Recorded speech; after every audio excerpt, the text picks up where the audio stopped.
आज आपण इथे बिना कॉर्नफ्लॉवरचे, बिना तांदळाच्या पिठाचे आणि बिना ब्रेडच्या चुराचे परफेक्ट असे हिरवेगार मटारपासून कटलेट बनवणार आहोत.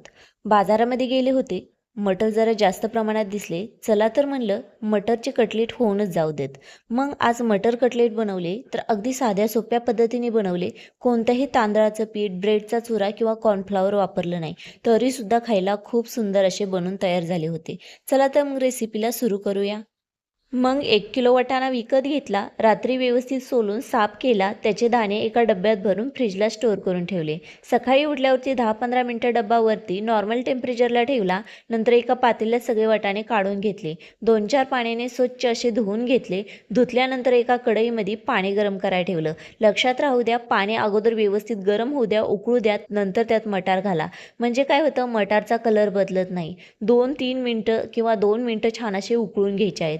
आपल्याला शिजवायचे नाहीत, कारण मटर हे ताजे आहेत, त्यामुळे याला शिजवायची गरज नाही आहे. 2 मिनटं छान उकळले की एका जाळीवरती झाऱ्याने काढून घ्यायचे आहेत. जाळीवरतीच काढून घ्या, त्यामुळे काय होतं, वाफ वरून खालून निघून जाते आणि मटार छान हिरवागार टम असा राहतो, तो आतमध्ये दबत नाही. त्यासाठी तुम्ही जाळीचा वापर करा, म्हणजे वाफ व्यवस्थित त्याच्यातून निघून जाईल. सगळे मटार व्यवस्थित एका जाळीवर काढून घेतले. आता म्हटलं थंड होऊ द्यात. थंड झाल्यानंतर एक चॉपर घेतला. चॉपरमध्ये इथे 10-12 लसणाच्या पाकळ्या, 2 हिरव्या मिरच्या घेतल्या. आता इथे तिखट तुमच्या चवीनुसार घ्या. कोथिंबीर घेतली 1 मूठ. 1 इंच एवढं अद्रक घेतलं. चॉपर बंद केला आणि छान असं याला चॉप करून घ्यायचं आहे. आता इथे तुम्ही चॉप करू शकता किंवा डायरेक्ट मिक्सरला फिरवले तरी चालेल, पण ओबडधोबड करून घ्या. जास्त मिक्सर फिरवू नका, बंद चालू करा. छान असं चॉपरमध्ये सुद्धा बारीक झाले, तुम्हाला दाखवते मी. आता याला ठेचा म्हणायचा. हा ठेचा आपण एका वाटीमध्ये काढून घेऊ. याच ठेच्यामुळे ना आपलं मटर कटलेट खायला खूप टेस्टी बनतात, खूप छान लागतात. आता काय करायचं, याच्यामध्येच आपल्याला सगळे मटार टाकून घ्यायचे आहेत. मटारसुद्धा आपल्याला चॉप करून घ्यायचे आहेत.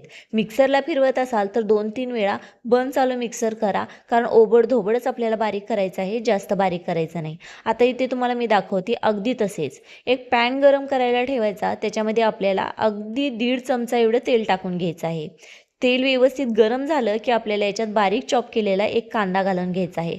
कांदासुद्धा आपल्याला हलकासा कलर बदलेपर्यंत चांगला परतून घ्यायचा आहे. मीडियम गॅसवरती हलवत हलवत परतून घ्या. कांद्यामुळे ना आपलं जे मटर कटलेट आहेत ना, त्याची टेस्ट दुप्पट होती, त्यामुळे कांदाही तुम्ही याच्यात नक्कीच टाका.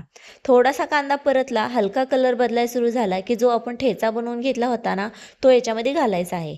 आता इथे काय करायचं आहे, आपल्याला ठेचा ना व्यवस्थित मिक्स करून घ्यायचा आहे. आपल्याला जास्त शिजू द्यायचा नाही किंवा त्याचा कलरसुद्धा बदलून द्यायचा नाही, नाहीतर त्याचा फ्लेवर आहे ना तो निघून जाईल. त्यामुळे ना अगदी 1 मिनिट छान असं परतून घ्या, म्हणजे सगळा कांद्यामध्ये व्यवस्थित मिक्स करून घ्या. मिक्स झाल्यानंतर आपण याच्यामध्ये एक साहित्य टाकणार आहे, ते म्हणजेच बेसन. ह्या बेसनमुळे ना आपल्या कटलेटला छान असं कोटिंग येतं. त्यामुळे आपल्याला इथं कुठल्या कॉर्नफ्लॉवरची किंवा कुठल्याही तांदळाच्या पिठाची, ब्रेडच्या चुऱ्याची गरज पडत नाही. अगदी परफेक्ट असे बनवून तयार होतात. त्यामुळे बेसन टाकल्यानंतर बेसन हलकंसं परतू द्या. फक्त त्याचा जो वास आहे ना तो निघून जाऊ द्या, इथपर्यंतच आपल्याला छान असं परतून घ्यायचं आहे. परतलं की जे मटर आहेत, जे आपण इथे चॉप करून ठेवले होते, म्हणजेच बारीक करून ठेवले होते, ते याच्यामध्ये घालायचे आहेत. आता जेव्हा आपण याच्यामध्ये मटर घालू ना, तेव्हा ही बेसन, कांदा आणि जो ठेचा घातला आहे ना, तो पूर्णतः एकजीव होईल आणि बेसनमुळं ना आपले हे मटारचे हे मिश्रण जे होतं ना, ह्याला एक कोटिंग येईल, ज्यामुळे कटलेट बनवायला आपल्याला सोपे जाईल. अगदी छान असं ह्याला परतून घ्या. परतल्यानंतर याच्यामध्ये 2 चमचे एवढी धणे पावडर घालायची आहे. बरोबरच आपल्याला गरम मसाला 1 चमचा घालायचा आहे.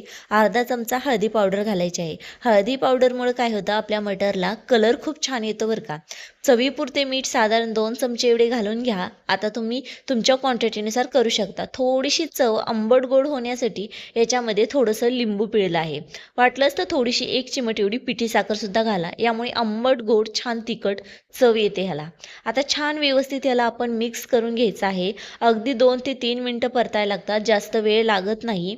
छान असं एकजीव झालं की व्यवस्थित त्याची वाफ चालायला लागते आणि वाफ चालायला लागली की समजायचं आपलं मिश्रण व्यवस्थित बनवून तयार झालेलं आहे. आता काय करूया, अगदी 2 मिनटं छान आपण याला एकसारखं हलवत परतून घेऊया, म्हणजे कसं खाली लागणार नाही. आणि तुम्ही पाहू शकता ह्याला छान अशी वाफसुद्धा आता चालू झालेली आहे. गॅस बंद करायचा. एक पसरट ताट घ्यायचं आणि ते ताटावर हे मिश्रण थंड होण्यासाठी पूर्ण सगळं काढून घ्यायचं आहे. थंड होण्यासाठी 3 ते 4 मिनटं असेच सोडून द्या आणि व्यवस्थित थंड झालं की आपल्याला पुढची प्रोसेस करायची आहे. आता इथे कटलेट बनवताना हाताला अगोदर तेल लावा, म्हणजे हाताला चिटकणार नाही. असा एक छानसा गोळा घ्या आणि त्याचे कटलेट बनवा. आता कटलेट तुम्हाला केवढ्या आकाराचे हवेत त्याच्यानुसार तुम्ही करू शकता. आणि तुम्ही पाहू शकता कोटिंगसुद्धा किती छान येत आहे. आपण याच्यामध्ये कोणते कॉर्नफ्लॉवर वापरले नाही, कुठले तांदळाची ब्रेडचा चुरा काहीही वापरायची गरज नाही आहे. अगदी 1 ते 1.5 चमचा बेसन वापरले होते. परफेक्ट असे कटलेट बनवून तयार होत आहेत अगदी सोप्या पद्धतीने. आता मी तुम्हाला दुसरासुद्धा कटलेट इथं बनवून दाखवत आहे. किती छान असा बनवून तयार झालेला आहे. अशा प्रकारे आपल्याला इथे सगळे कटलेट छान असे गोल आकारामध्ये बनवून घ्यायचे आहेत. आता काहींकडे काय करतात ना, कटलेट असे थोडेसे जास्त चपटे केले जातात. तुम्हाला हवे त्या आकारामध्ये तुम्ही करू शकता, कारण आपण फ्राय करणार आहोत. आपण इथे डीप फ्राय करणार नाही, तर एकदम फक्त शेलो फ्राय करणार आहे. सगळे कटलेट इथे बनवून तयार झालेले आहेत अगदी परफेक्ट असे. आता फ्राय करायला घेऊया. एक पॅन गरम करायला ठेवायचा, त्याच्यावरती 1 चमचा एवढे तेल टाकायचे. तेल व्यवस्थित पॅनला ग्रेस करून घ्यायचे, म्हणजे पसरून घ्यायचे. अगदी थोडे तेल जास्त असायला हवे, म्हणजे कसं कटलेट छान असे फ्राय होतात. आता आपल्याला जेवढे याच्यात बसतात ना तेवढे कटलेट आपल्याला सोडून घ्यायचे आहेत. कटलेट सोडल्यानंतर ना अगदी 2 ते 3 मिनटं, अजिबात 2 मिनटं तर ना मीडियम गॅसवर राहू द्या किंवा एकदम स्लो गॅसवर राहू द्या, अजिबात हलवायचे नाहीत.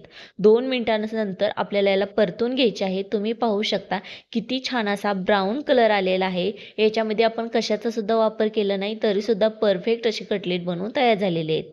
आता आपल्याला दोन्ही साईडनी छान असं शेकून घ्यायचं आहे. अगदी 4 ते 4.5 मिनिटामध्ये आपले कटलेट व्यवस्थित छान असं फ्राय होतात. आता आपला गॅस बंद करूया. कटलेट परफेक्ट इथं तयार झालेले आहेत. सर्व्ह करून घेऊया.